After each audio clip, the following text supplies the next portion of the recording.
welcome to Behind the Scenes of Oxygen Levels, my 1-minute sci-fi short film. We are in the cockpit set, which we have joystick, we have our front of the cockpit, and we have the behind the cockpit that, well, is never in focus for obvious reasons. We had a passenger, we had a pilot, we have various headsets that they wore, and when we got side angles, we have a wonderful foam board and gaff tape and duct tape. So a lot of this materials I've been saving up for a lot of time, assuming that I was going to do some sci-fi in the future. So as I walk through this, understand that I did not find all these things all at once. These are things I've collected over the past couple of years as I knew I was going to do some sci-fi. These have been sitting in my storage unit waiting to get used, and finally the opportunity presented itself to throw together this. It does take a lot of time to build this, even with the supplies on hand. Welcome to the tour of Oxygen Levels cockpit interior. We would start off with a Blackmagic Pocket 4K. I have a $20 adapter and a lens from Goodwill. I'm running an SD card that can only record 1080p, so that's what the film was shot in. As we move up, we have model kits that I was using to make the models, or in my tubs. Those became the holders for the set. This is actually an analog color correcting tool that someone was giving away, since digital is more of a thing now.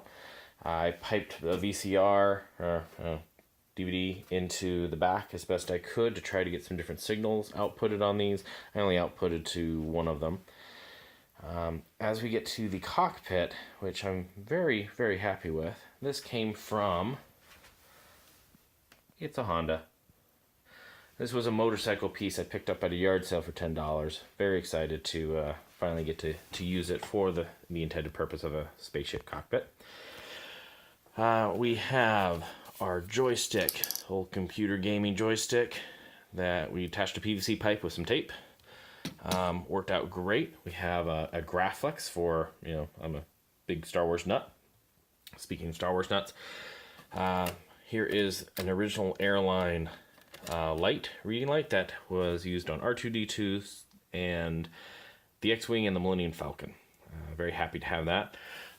The actor who played the pilot, this is actually his wife and kid, and my kids. We have another joystick here. This one is meant to go up and down for throttle. It is mostly gaff taped in there. We had to literally bust out a saw the joystick in half, do some work, and get it part of working of this. Various radio controls that came with it are just great little pieces of interest. I did a lot of work to just tape over everything that said, like, insert key here, or volts, or Honda. Honda was on here a few times. A lot of gaff tape to hide that. As we continue the tour, we have the behind the scenes, which was appropriately blurred out. The behind the actors area is built from a knockoff proton pack from Goodwill, some Star Wars Death Star toy pieces I'd had floating around. We have CPU cooler, we have lights, we have old fuses, leather from the motorcycle, even an arcade computer chip area.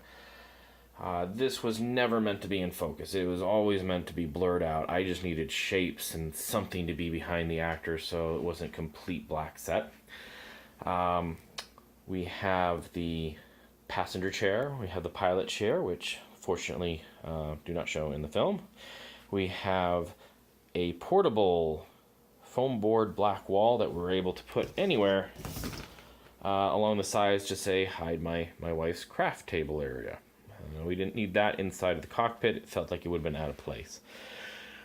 Even over here, you can see we have the headsets used. I believe these are the same ones used in John Wick, same style. And this is my CPAP stuff. We needed to go with the oxygen tank. Oxygen tank over there.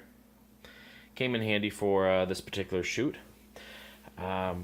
We do have an extra tripod. We have some giant lights we didn't use. But we also have some can lights. We have lights up high, lights down low, and we have a lot of these little lights from Harbor Freight that I would get every time they gave out them for free with any purchase. We were able to put those at the base of their feet and have it project up on their faces. The joystick would interfere with that, so most scenes don't actually have a joystick nearby. I would like to thank Mitch Fortier for his help in lighting this set. It really helped bring out the different aspects of it. Everything from getting the light way up there to help separate the hair from the background was, just made everything just a little bit better.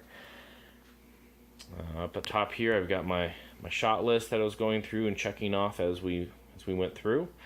Every shot was locked down on a tripod because I didn't know what sort of special effects I needed to do after the fact, and I didn't want a moving shot for that. Here's a walkthrough of how I'm shooting the spaceship. I've got some fabric from Walmart on a green screen stand, borrowing some lights from a friend. This tripod is holding another light to help with this little hole, make sure that fabric gets lit. We have another light here. I've got some poster board taped on a flag on a light pole. Camera way up high. So this is what my living room has turned into. My wife is very much looking forward to having the living room back. Alright, here is the small shuttle used in the film. I have fishing line sort of separated here to help some stability. The fishing line goes into the engines, out through the front, and down to here, where I do try to keep them separate once again, so it cinches in the middle with the spaceship. And that was really needed to help keep this stable. Now underneath I have another fishing line just taped to it, and with that I'm able to